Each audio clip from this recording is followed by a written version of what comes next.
สบายดีทุกคนเนาะมาวันนี้มากินลูกมงอ่อนนำประบานพาซิมเนาะ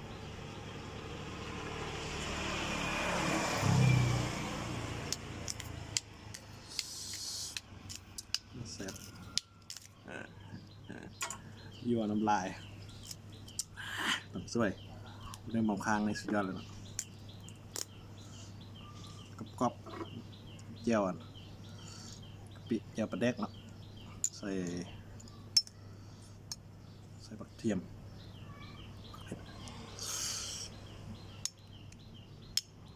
ลงกัน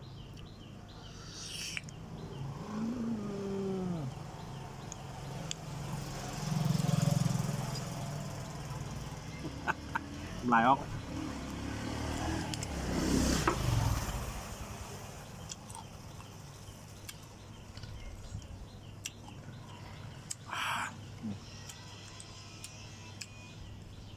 ครับมากินกัน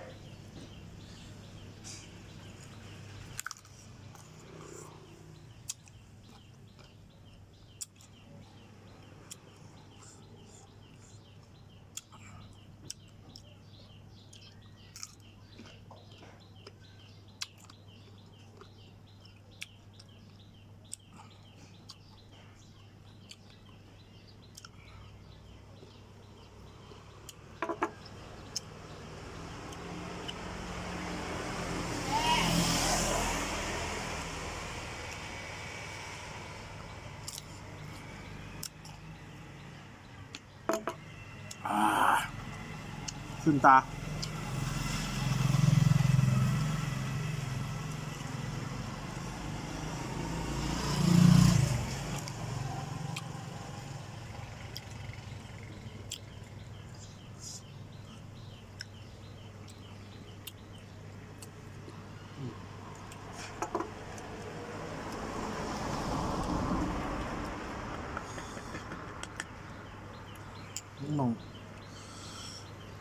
มึงมองซ้อ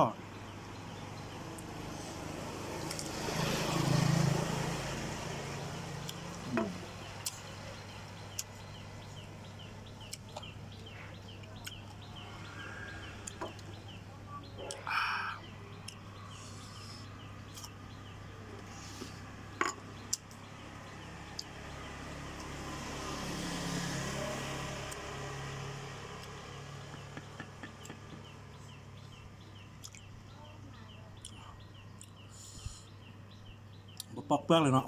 ปอกเปลือกแล้วมันจะส้มไล่เนาะถ้าว่ายังมีเปลือกได้แล้วมันจะออกรสฟาดนิดนึงตัดส้มไปเนาะมา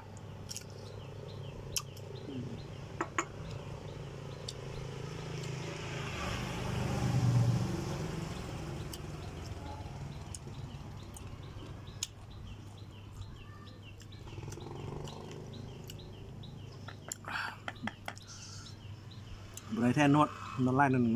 จงไป2 อาทิตย์แล้ว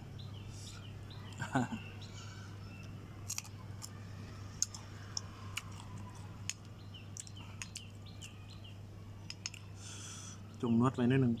มันบ่มีนวดเราน้ำมันออกยังบ้านๆนิดนึงเนาะจงนวดมันเพิ่งคือคึม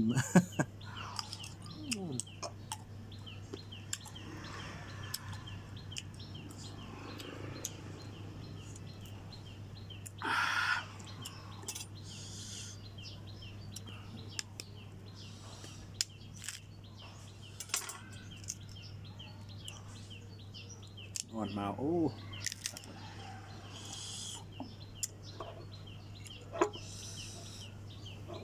คุยเลยเจียว